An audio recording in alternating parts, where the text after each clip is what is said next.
everybody. Krystal Eicher here. We're going to give everybody just a few minutes to join and get set up. Thank you, everybody who is taking the time this week to join us on our Virtual Travel Career Summit. I know that this is just a completely bonkers times, not just in the travel industry, but in all of our lives. And I wanted to tell you, I wanted to start by saying thank you so much for choosing to be here with us this week, because we know how much everybody's attention is getting pulled in 6 billion different directions. I too am homeschooling kids now, and I've got a 2-year-old and a 7-year-old home, so I completely understand how hard it is to take time out of the day. And so for starters, thank you so much for joining us today. Today is the second day of our Travel Career Summit, and today is our marketing day. I'm going to start off by talking about marketing strategies and how to develop that. We're going to take a deeper dive next, and Dina Farmer of Lily and Magnolia Travel is going to join me, and we're going to talk about 5 social media strategies that we can take a look at. Also going to look at, we had a volunteer allow me the opportunity to take a look at her social media profile. So we're going to pull that up and kind of give some in-moment tips and tricks to kind of help tweak those. We still have room for one more. So if you have something that you want us to look at, you've got an hour, send me your information. Otherwise, and then we're going to wrap off the day. Mackenzie is going to do a presentation on blogging and give you some blogging strategies. And I believe she's even giving an IFO out at the end of that for free blog ideas that you can write about for your business. And now I can't think of a better time to kind of dive in and dig deep into blogging strategies. So I hope that you can join us for the day. Like I said before, my name is Krystal Eicher. I'm the owner of Serendipitous Traveler, but I'm also a strategic, I'm one of the marketing, yep, Dina says so excited for this. I'm really excited for Dina to be joining me on my next session too. So I am the owner and founder of Serendipitous Traveler, but I also do a lot of marketing strategy for Kinship Vacations. I'm a marketing mentor in that group. What does that mean exactly? It means that I help not only look at the overall marketing strategy. I see Judy volunteered at Sail and Sand Travel. Judy, we'll take a look at your social media stuff as well. Thanks for volunteering for that.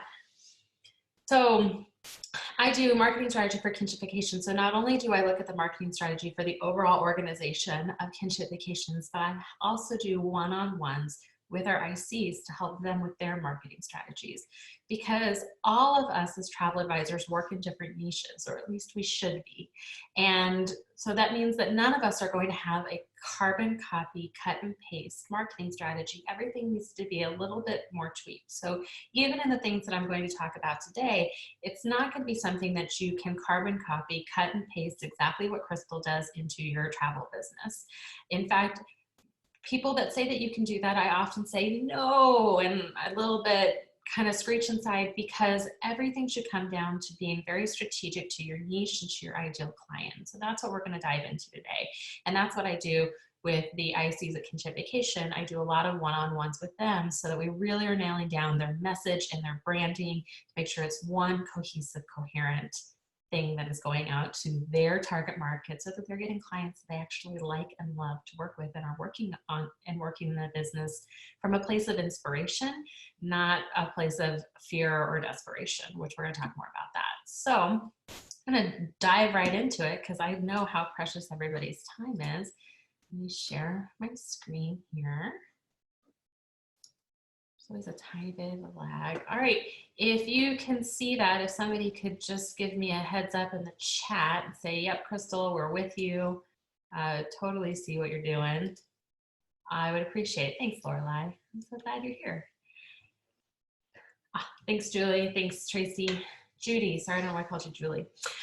So marketing for the modern travel advisor. And we're going to talk today about how to organically create a marketing strategy that speaks to your ideal client. And I specifically say the modern travel advisor because I think a lot of training on our industry teaches to things and strategies from 30 years ago. And now, especially in the time of coronavirus, we are seeing how important important it is for us to be able to pivot and work more in digital spaces, to be very limber with our marketing strategies and flexible with what we can do, because I don't know about the rest of y'all, but I know at Serendipitous Traveler, we had to do a lot of last minute pivoting as well as at Kinship Vacations. And I would imagine that's true for travel advisors all across the board. So why do you need a marketing strategy? Why can't I just put pretty pictures up on the internet and call it good? So I want to ask you these questions. Are you continuously frustrated by the level of client that you are getting? In that you're getting people who are frustrating to work with, you're like not excited to take their phone calls, you're like dread having to email them or talk to them again.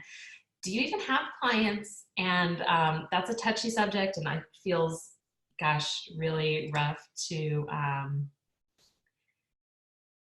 it feels like mean to ask that question, but do you even have clients? Are you getting clients? Because if you don't have clients, you really don't have a business. You have a really expensive hobby. You have a hobby that you kind of check in and you like to do destination research, but we really want this to be a business for you.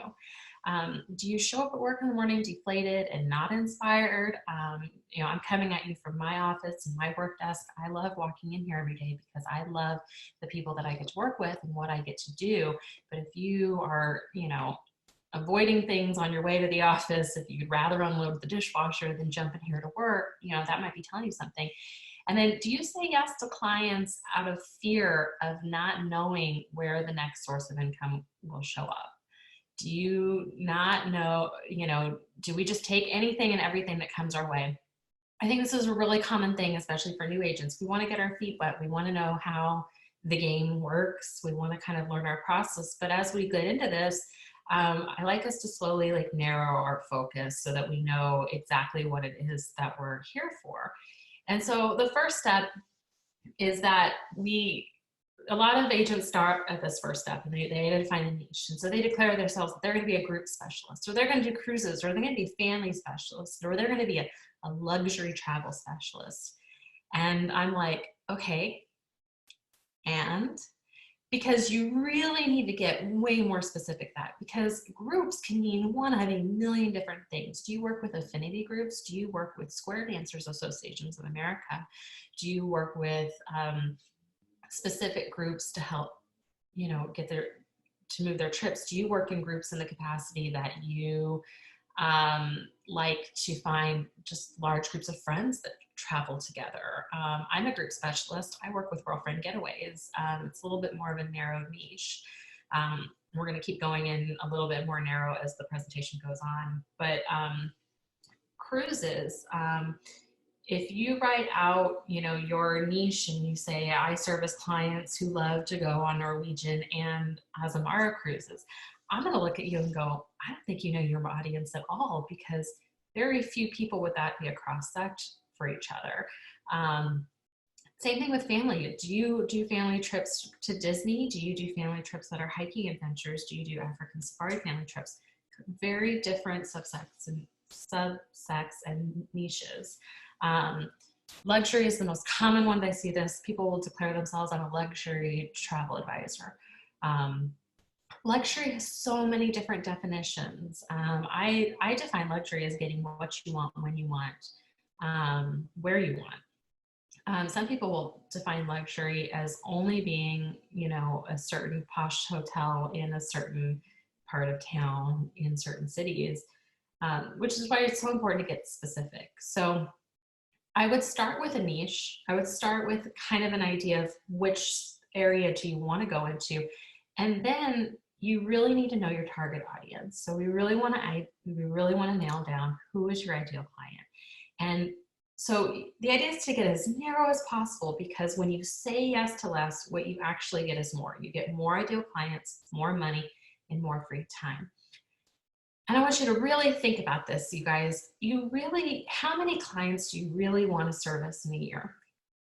If you are, and this is a varying thing, right? Because if you're a destination wedding specialist, you might service, you know, 1,000 clients in a year.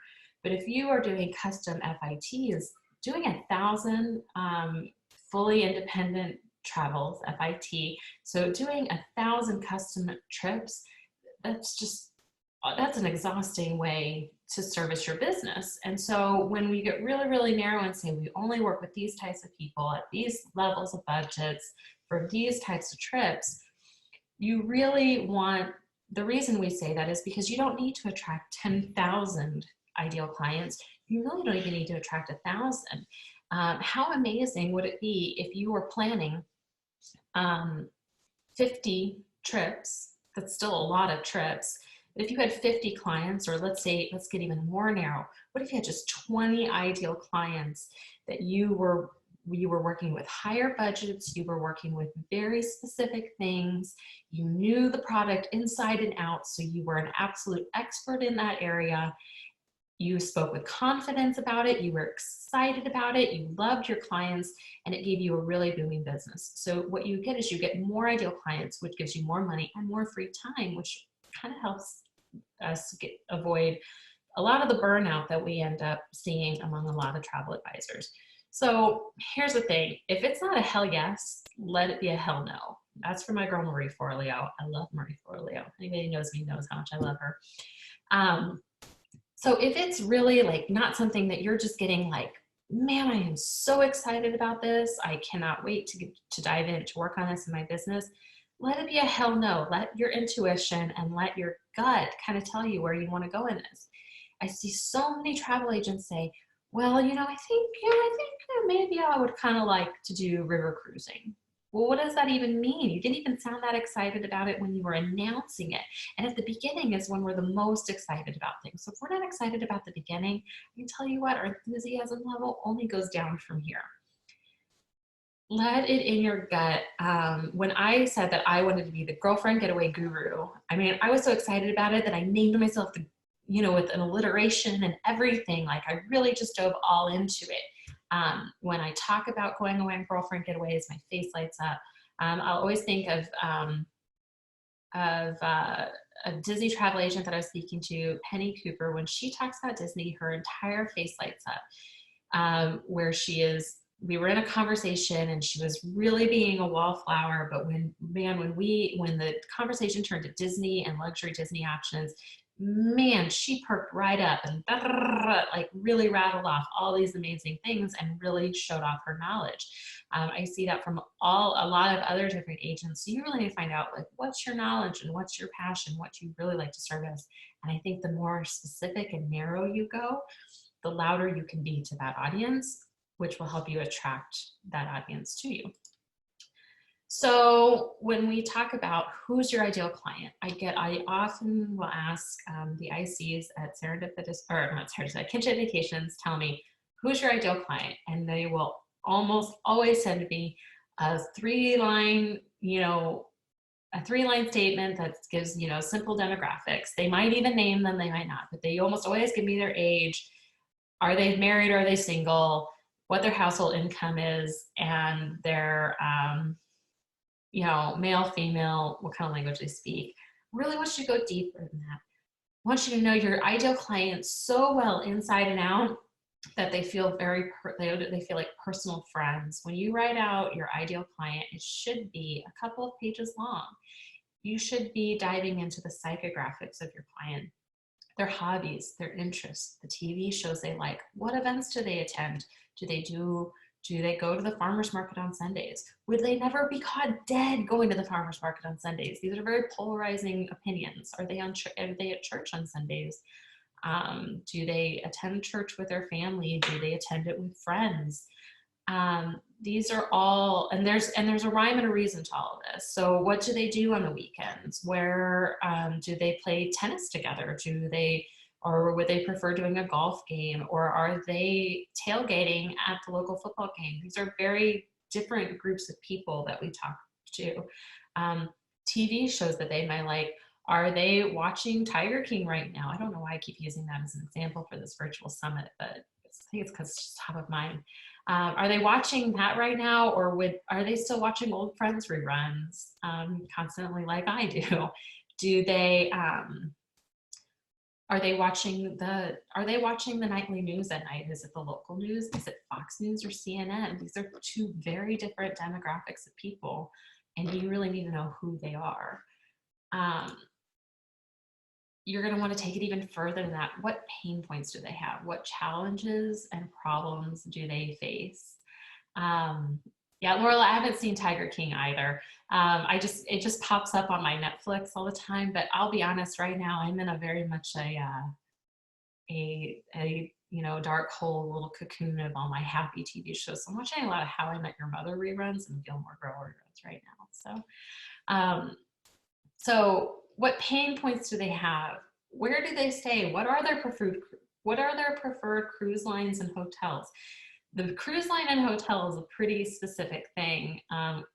So like when I travel and I am on my way and I'm going to a city for the first time, generally speaking, I like boutique hotels. And if I can't find a cute boutique local hotel, I want a Marriott. I want something a little bit nicer. I want, Judy says I'm older, so most of the news shows I don't understand. I know. Me neither. I also lived overseas during the times of the Kardashians and things, so I think there's a whole subsect of television that I don't get. Anyway, that's something about my psychographics though, right? So where do people stay though when they go? Do they have a preferred cruise line and a hotel? Would they never be caught dead on a Norwegian or a Carnival cruise line, but wouldn't mind a celebrity? Or maybe they don't like large ship cruises. Maybe they would only do small ship cruises. These are all kind of things to work out. What travel experiences and expectations do they have? Do they prefer private tours, group tours? Would they rather sign up for the free tour or do a self-guided tour with Rick Steves, with the Rick Steves guidebook that you arm with them? When they do travel, when you talk about experiences and expectations, are they expected, are they art people? So when you go to Florence, you want to make sure not just to send them to the Uffizi, but maybe the Accademia as well. Are they not such big art people, but they want to make sure they hit just one big thing? Are they more of a sculpture person or a painting person? That's a really weird, that gets really, really deep, but you kind of want to get to feel and get a no to say like, well, no, if I send them to Florence, I don't want to send them to every single museum in Florence because they would get super burnt out really, really fast. I want to make sure we hit at least one, and we want to make sure it's maybe a little bit more interactive, and they've saw a lot of art museums already. So I think this time we're going to send them to the Galileo Museum and we're going to spend the rest of the day, shopping.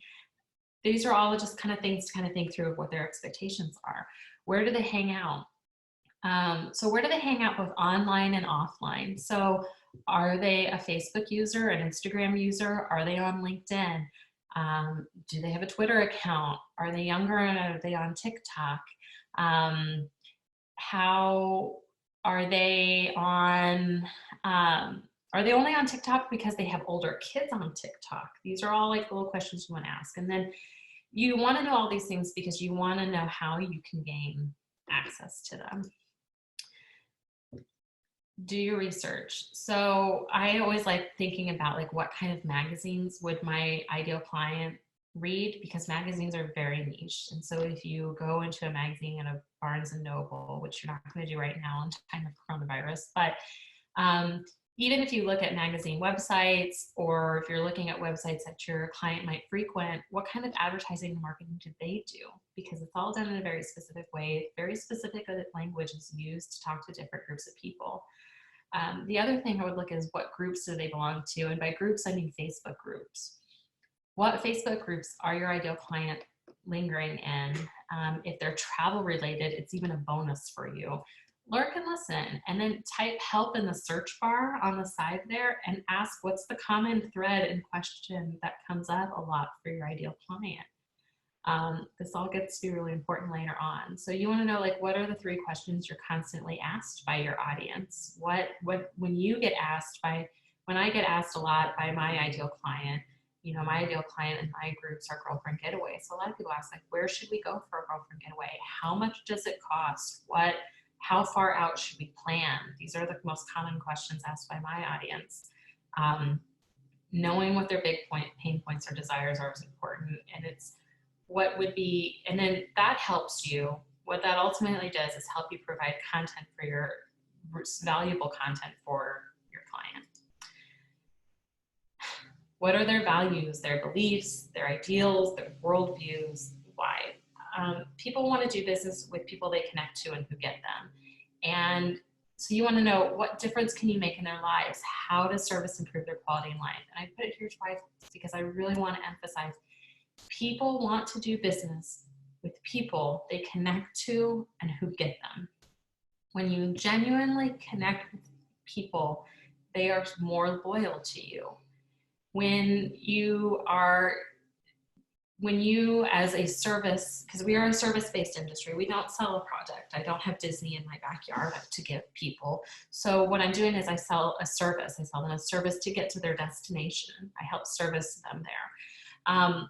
What difference can you make in their lives? Is it a matter of just making it a more easy process for them? Is it a matter of coordinating all the right things? How does your services improve the quality of their lives? I want you to write all of this stuff down.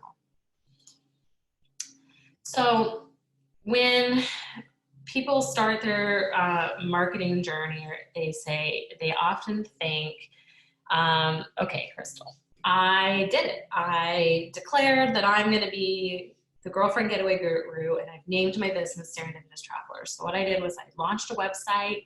I launched my social media, Serendipitous Traveler. I opened up an Instagram account for the very first time. So the myth a lot of the agents out there think is that if you build it, they will come. So I've got I don't know if there's going to be eventually a point where this meme doesn't make sense because it will age out, but I'm hoping the demographic here gets it. But if you build it, they will come. If I built everything, I launched it, and then crickets. So that's myth number one. And then the myth number two is, okay, well, I'm going to, so many people say I designed my website, why no clients? And then the second myth is that, so they'll do the second step. So they will put out an ad, and they will send out their irresistible free offer or their IFO, or they'll set up a booth at a trade show, or they'll write a blog post, and they'll think, well, man, people are going to read my blog post. I put out my first blog post, and I'm going to get bookings immediately. And that doesn't happen either. Why? So how do you create a marketing strategy specifically for your ideal client? And where do I find my clients to build my list? Comes back to this really cool old funnel. The sales funnel is really funny because so many people know it's there, but we don't talk about it enough. And so I wanted to just give you the visual of kind of how this works. So at the top of your funnel is where you're kind of building brand awareness. This is where you're building traffic from lists. And at the end of the day, all of your marketing strategy, and I know I think I got a slide on order here, but all roads lead to list building for your marketing strategy, because the idea is to find your ideal clients, quote them into your list, and then nurture your list by building know, like, and touch through consistent touch points. And then you make the sale. So how do we get people into our funnel? So we create IFO content, that's an irresistible free offer content that only speaks to your ideal client. You make it a quick win that feels doable, and it is easy. It's easy to funnel people into the top of that funnel.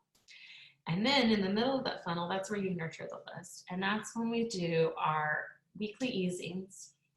So a weekly newsletter that we send out to our clients. We do our Facebook Lives and our Instagram Lives, and we do regular check-ins with that audience. People are attracted to clarity, they run from confusion. So this is where we start to really, really nail down through our weekly easing, through our marketing, through our branding, exactly who we are and what we service. Who our ideal client is. Going as far as even to say it in our e-zines and in our newsletters. This is where you build your reputation and your brand. It's where people really get to know you. And then you also, here is where you establish yourself as the expert. Because here's the thing about travel and the cycle of travel. Unlike a pair of shoes that I might see on an advertising and think about those shoes and all of a sudden want those shoes at $40, that's a pretty quick buy. But with travel, travel has so many moving pieces. Not the most important which are time and money. All these things have to come together for travel to take place, right? Most people, unless they've been quarantined in their house for months and months of time, don't say, man, I wish I could, I'm ready to go on vacation tomorrow. It's something that they have to take a lot of time and energy to plan out in advance. So when it comes to travel, but I also think for the most part, and especially your ideal client does at some point think about travel. It just won't be every single day. And so the interesting thing is that if they're in your list and you're working on building know, like, and trust, and they have consistent touch with you, when it does come time for them to say, hey, I think we are going to talk about that trip to Alaska, and they start asking themselves the questions, they remember that you are the expert and you know what you're talking about when it comes to this type of travel and these types of trips. So they're going to reach out to you. And I would bet you almost every experienced advisor out there will tell you, they're not just asking you questions about what you're the expert on. They're asking you questions because you've established yourself as an expert in travel. So kind of similar how if you know somebody in the medical field, maybe you know somebody who is ear, nose, and throat doctor, and you might ask them a question about your brain. Mainly because we kind of think that all medical professionals cover all things, kind of the same thing for travel.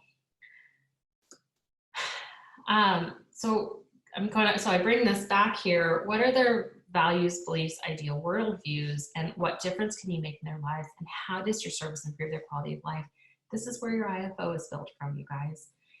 This is why people, and again, I repeat this slide because people want to do business with people they connect to and who get them. And then the people that they genuinely connect with, they are more loyal to. We're loyal to brands. We are.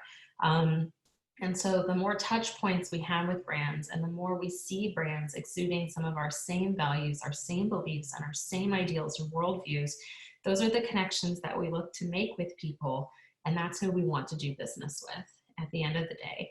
And so we don't, a lot of times we do, when people think of travel, they think of online travel agencies, or what we call OTAs, right? We think of the Expedias and Travelocity. Expedia and Travelocity have dumped a lot of money, you guys, into making themselves top of mind when it comes to these things.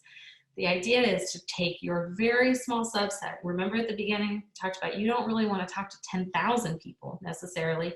You really even just want to pull it into, 500, right? 500 people on your list that you're constantly talking about your values, your beliefs, your ideals and worldviews with other people that share those things and share those sentiments, so that when it is time for them to travel, you become top of mind.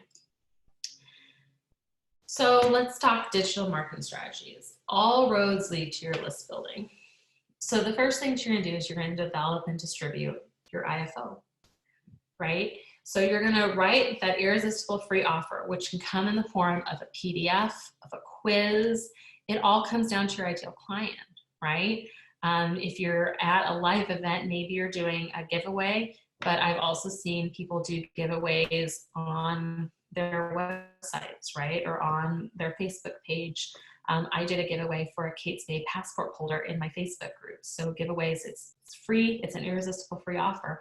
And all you need to do is sign up for my newsletter. That's all you have to do. Maybe it's giving away, and again, it needs to be a quick win, right? So maybe it's giving away a PDF of quick facts about a destination.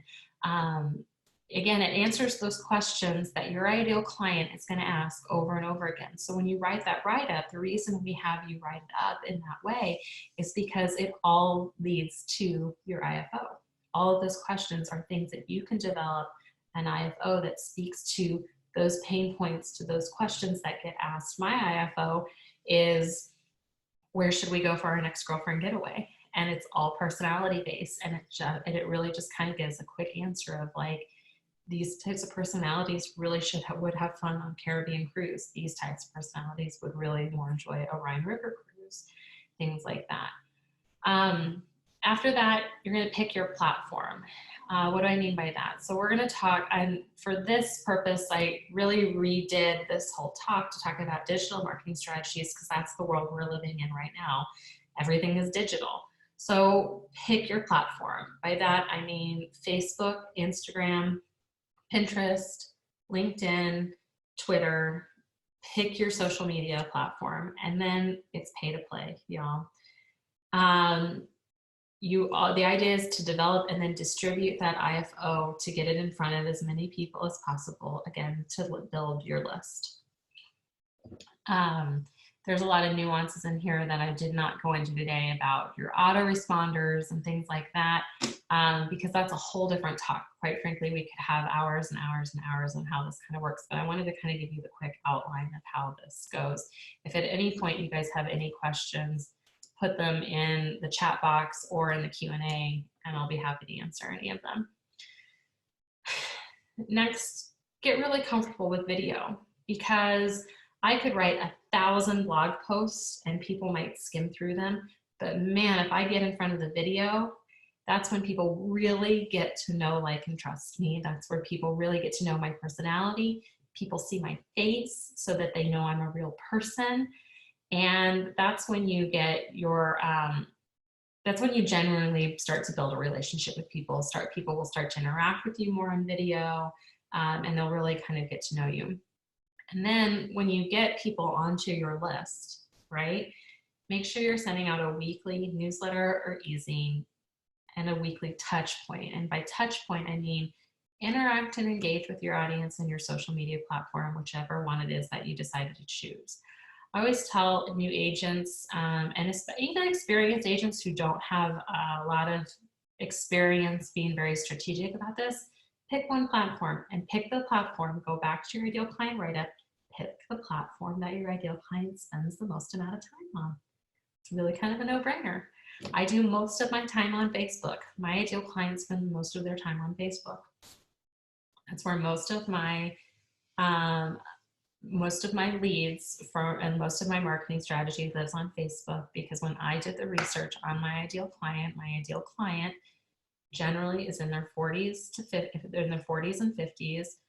Most people, and like Ashley just said, most people's ideal client will still be on Facebook. So I think it's a really great way to start. When you are doing pay to play, I do mean run advertisements on Facebook. It doesn't have to be anything elaborate, but I think $1 a day is a really great way to start to kind of experiment with your audiences. The great thing about it is you've already written up your ideal client. You've already written up all the demographics and psychographics. Again, why do we do that? Because we put in all that information into the Facebook advertising. Judy asked, how much time do you think we need to research the ideal client? I think it really depends on how well you already know your ideal client. For some, this will be really easy because a lot of us, our ideal client is just us with more money. It's ourselves with more money, or an older version of ourselves. If your ideal client is something a little bit out of left field and you don't have a lot of experience with them, I think that the best way to research the ideal client is to find your ideal client and interview them. Actually ask them the questions. If you're an experienced agent, I think it's even as far as taking one of your favorite clients from the last year and really interviewing them. What drew you to using me as a travel advisor? What kind of pain points did I help solve? What did I do to make your life easier? Ask those questions and then start reverse engineering it, how you can explain your services and your qualities to other people. Did that answer your question, Judy? Just let me know if it did or if I need to go further into that. Yep, awesome. So you're going to so when I say pay to play, again, this is where you're going to take all that demographic information that you've already taken a look at because you've already done your research. Now you're putting that into the Facebook algorithm to purchase your ads. That makes your advertising more targeted, again, narrowing that focus, and so that you're only showing your stuff to your ideal client. That makes your money go further. It helps funnel people into your list so that every week now you're in your newsletter, you're talking to your ideal client. It's a really beautiful thing. It all kind of works really nicely at the end. And then that's the time where you just kind of grow and you nurture your audience. Okay. You want to really, really get into it here. So when you send out your weekly newsletters and your weekly e-zines, again, keep focusing on those pain points. What are you talking about? And don't necessarily be tone deaf. Right now, we're in the time of coronavirus. So my weekly newsletters are not talking a whole lot about, hey, where are we planning to send you for your summer vacation right now? Because that's a little bit up in the air, right? It's not necessarily salesy.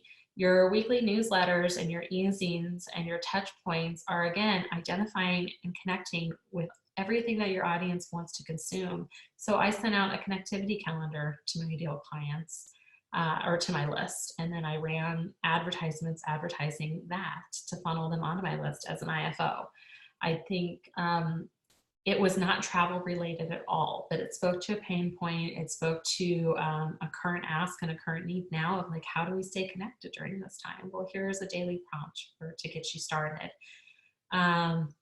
Right now, my e-zine and newsletters is filled out with virtual opportunities that I think my ideal client would like. So the quarantine kitchen on Instagram with that Michelin star chef totally speaks to my ideal client. The virtual tours of the museums in Europe totally speaks to my ideal client. My ideal client is generally a busy mom, so I've been putting stuff for virtual kids activities as well. Outside Adventures has put out some great kids activities, so just something to kind of help fill in educational resources, things like that. And then a lot of permission stuff to give for my, because again, my ideal client is a woman. So sharing and, sharing a lot of permission points about how hard this is and things like that. Yeah, I think that Dina said, I like sharing what we're doing for homeschooling on Instagram. Super great point, because Dina's ideal client is also a mom. And then Ashley said, it's good to focus on lifestyle topics for your ideal client, not just narrowly on travel. Absolutely. I think, again, knowing that big picture of who your client is kind of helps keep them engaged, because travel is a part of people's lifestyle, not always the other way around. It's hard for us travel people to remember that. Yeah, and Dina's been doing great tea stories on Instagram, and we're going to go in on the next session. Dina and I are going to give like very specific strategies you can use your social media, so I'm not going to get too far into that. But know that all of your roads are going to lead to list building, okay? And so when we do all of these online, I just listed them out, you're going to do a weekly newsletter and e-zine, but you might do Facebook advertising, you might do Instagram advertising, you might do a lot of Pinterest stuff where you're doing a lot of things. Of course, you're doing blogging, is YouTube, there are podcasts, there are affinity Facebook groups where you create a Facebook group for your ideal client. You can create membership sites, and then there's other alternative social media like LinkedIn, Twitter, TikTok. These are all the online presences that you might have. Offline, I'm not going to talk about it today. It was trade shows and then print advertising and direct mail opportunities. The reason we're not going to talk about those is I think that trade shows obviously are not super high on the priority of people's minds right now. But Judy, I can't email out all these slides to all the participants. That's too easy. I'm going to make a note to do that right now, because if it's not written down, it doesn't exist. Who else is with me on that? So when we do, so I'm not going to talk about offline opportunities because, one, I think it is a kind of a moot point in today's world, but also I also think that the trade show model is kind of starting to get phased out a little bit more when it comes to finding your ideal client. I think there's a more strategic, better way to do this. Now, If your ideal client is a geeky Comic-Con person, working at Comic-Con trade show absolutely works for you, but general travel shows and like big overarching things can kind of be a hit and miss because trade shows attract such a variety of people. And so I like talking about online opportunities because I think it's an untapped thing that we don't talk about enough in our industry, which is why most of my focus is going to be on that today. So all roads lead to list building. And then when you get to your list building, yeah, trade shows can work for certain niches for sure. But again, I think that's when it comes to being very strategic in your marketing plan, and that I think we often hear, you know, you're going to be a romance specialist, so you must show up at every wedding trade show out there. And I just don't think that that tracks. And so I think it's a matter, again, of knowing who your ideal client is and do they go to trade shows and what trade shows do they go. So relationship building, let your audience get to know you, and you're going to build know, like, and trust. That means putting your face and your pictures in your social media, in your e-zines, and out into the world. And I don't know how many websites I go to for travel advisors and their picture is nowhere on it, or how many social media feeds I go onto and it's all pretty pictures of destinations. It's all stock photos. You are in the business of relationship building. You are here to build know, like, and trust. And people will only know, like, and trust you if they actually get to know you and see your pictures. And then in reverse, you really need to take the time to try and get to know your audience. So I had these done in Miami a couple of months ago, and I just did this on a photographer session, you guys. So when it doesn't have to be anything crazy. This was an hour one early Friday morning on Lincoln Road in Miami, and it was a great time. The lady looked awesome. When I see these photos, you guys, I think, oh, that's like 25 more pounds than it used to be, and but I guarantee you absolutely nobody that is watching this right now is picking apart these photos. I'm gonna guess that you all are probably really loving them. And that's the key, you guys.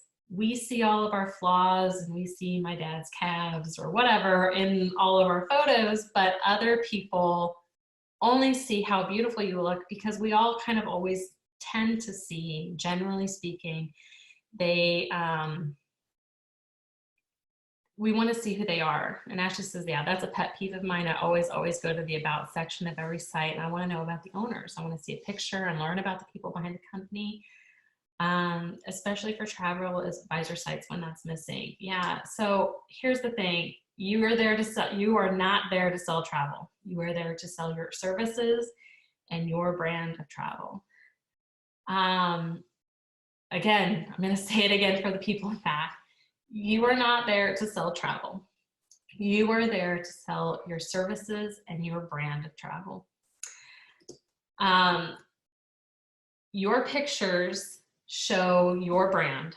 Your pictures show your personality, and your pictures make you a likable person that people want to work with. And in none of these pictures do I scream the world's most put together travel advisor. But like Judy just said, you seem authentic to me. This is really important for me. I'll give you a hint, Judy. It is super important for a lot of people. I lead group girlfriend getaways. You better believe I put that picture of me on the moped in front of all of my marketing for girlfriend getaways because my ideal client looks at that and says exactly what Ashley just said. I want to travel with a moped girl for sure.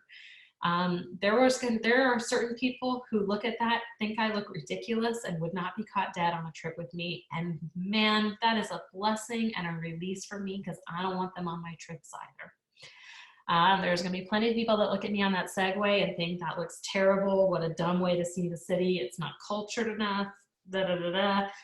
All kinds of opinions and things are inferred from that picture, but what a relief for me because I cut through so much noise by putting authentic pictures of myself up there.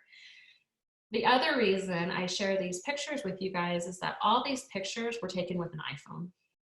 They were not anything super fancy. They look great. So I use my professional photos for my websites when I need fillers, when I need the pretty photo, when I need the professional one for me. But I definitely use these when I really want to show off my personality, especially when I'm talking about trying to encourage people to travel with me. I really want people to know that this is what you're in for when you're with me. We're going to take the time to stop at a random cocoa stand, chocolate stand in the middle of nowhere in Belize and sample this and sit on an hour discussion randomly about this guy's cocoa beans. These are the stories I want to tell in my marketing and and as a part of my brand. And when clients come to work with me, these are the experiences that I will tend to match you up with. I always like to get to know my client, but again, my ideal client likes to do all this kind of stuff too. So I want to show you kind of like a side-by-side picture. So in the middle, there's the caption. There was no like really great way to fit this here on the slide. So on one side, you have a stock photo. It's beautiful. These women are lovely and like size 2s, I guess. And then on the other side, you actually have an actual picture of me and my girlfriends. On a side-by-side comparison with the exact same caption, which do you think performs better in social media? It's gonna cut right to it. It's these gals right here. The authentic, real people perform better in your social media with the exact same caption. With the exact same caption. And the thing is, so many of us as travel advisors will go in and we'll take pretty stock photos. There's a time and place for stock photos in our marketing. Don't get me wrong. There are great fillers for your website. They are great fillers for your blog post. But and they're great fillers when you just don't have a great photo to go along with what it is you want to talk about. But if you can, and when you can, show the real photo every single time. Because again, it lets people actually get to know you. They know you're a real person. I exude all the values that I talk about. Again, my niche is girlfriend getaways. And here are all these pictures of me on a girlfriend getaway. I really want to show how you can really know, because people genuinely do want to connect with authentic other people. Yeah, Ashley says it shows that we can learn what influencers are doing, but it still comes down to authenticity. And I would bet you that most influencers that are doing really well in the digital space are doing it by being authentic. And I always think of Juggling the Jenkins. I don't know if you guys have ever found her or followed her.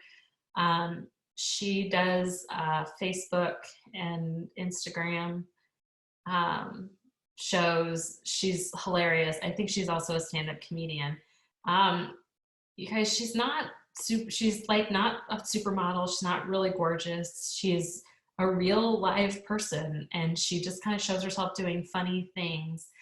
Juggling the Jenkins, and if you just look at her on Facebook, she's hilarious. She makes all these funny videos for YouTube about like what it's like to be a mom, and she has like some serious talks, and she has a lot of funny things. She's not a supermodel. She doesn't look like a Kardashian. She doesn't have connections. I think she's a former drug addict too, you guys. I think she talks about this in her stuff. But she gets through to her audience, and she's become super successful as an influencer in the digital space just by being a real person and telling people what she thinks and all the funny things that kind of go through her head. Ashley just put a link for it in the comments. I think she's hilarious to watch. I think she's also a great example of somebody who is getting out there and is not letting her looks or her weight or the fact that she's not a size 2 or she's not well connected or she doesn't have a lot of money get in the way of getting in front of a camera and just going for it. There are 1,000 other great examples that I could give to you, but not everything needs to be perfectly coiffed. Judy says, one person I follow on Insta is Kate McHugh, female ship captain, but I feel like when she does the mermaid thing, it's so contrived and I never like those. I only like the authentic ones. Yeah, so we like people being their authentic selves. There is such a thing as trying too hard. And at the end of the day, I will reiterate, you're there to sell travel. You're not there to sell travel. You're there to sell your services and your brand of travel. So when it comes to your marketing strategies and your marketing plans, for your weekly e-zines and newsletters, talk about it. Talk about you, because it makes you more relatable as a human being. In my newsletter last Friday, I talked about how hard I was adjusting to being a homeschooling mom right now in the midst of all this. That meant there were probably 50 other people out there that read that and went, oh yeah, I totally know how she feels, because I'm struggling that as well. These are the things that, again, build know, like, and trust. And then I want to reiterate that you're not there to sell travel. So the pretty photos in your feed are great, again, for fillers, and are great for fillers on your website. But at the end of the day, I don't need to sell Italy to people. Italy's pretty great. What I need is I need to sell my services and what value I add to getting you to Italy. What kind of special touches come from doing a trip with me to do your girlfriend getaway to Italy. So again, it's not that I needed to sell. I did a group trip for a girls cruise on Norwegian Cruise Line for 15 people in February. I didn't need to sell the cruise line. In fact, they came to me and said, this is the cruise and everything that we want to go to. What I did was I had to put my own personal touches on it. The services of advocating for clients when things were going wrong on the back end, making sure that all their documents and things were printed out professionally, nice and neat, and giving them fun little kits of like face masks and lip gloss and hangover stuff for like, so Pedialyte and Advil and things like that to kind of help. Those are personal touches for girls trips that I put spins on for my clients, and then that makes them connect with me and remember me and then come back again later on. So so that's just it on being your authentic self. So what I did, and what I will send out a link to all of you as well, and I'll attach it, Judy, to the slides when I send it out, is I created a marketing strategy Trello board. And so this is a way that you can kind of visually put all of the information here into one area to kind of help organize your strategy. Because again, let's go back to the very beginning. Why do we need a strategy? Because we want to make sure we're intentional about who we're talking about to, when we're talking to them. And we want to kind of put it in kind of like a cohesive way that we can kind of follow. So I created this Trello board, and what I'll do is I'll send you a link to all of this, and I just ask you that you copy the Trello board before doing anything else to it, and the steps on how to copy the Trello board are up here, nice and easy for you in the corner. But put all your brand information in here. So you want to make sure that every time that you're out in the world, you're consistent with your branding, right? So your ideal client avatar write-up. So when we're writing all those things, it should be more than a couple sentences. It should be at least a page, if not 2 or 3 pages long. Just all the information we can possibly think about our ideal client in one section. I also stashed my logo, my colors here, my fonts, just because it's easier to log into my Trello board to grab that information when I really need it. Dump your IFOs and your lead magnets here. So dump all of your IFOs. So make sure your IFOs are speaking to the pain points identified. Put all your quiz ideas here, your listicles, your top 5 lists, your free PDFs, dump all that information here, and then figure out a way to distribute them later on. You can track your newsletters and e-zines here. The way I track it is I attach a Google Doc for our January here, and I just write out my entire month's newsletters all in one shot. And then you can schedule them out. Brain dump all your blog post ideas here. So everything that you've ever, again, go back to these pain points and all the listicles and things like that. They're all great blog posts that you can write up for your ideal client. You just want to make sure that, you know, my ideal client is, you know, a woman, 40s to 50s, girlfriend getaways with culinary and wellness focus.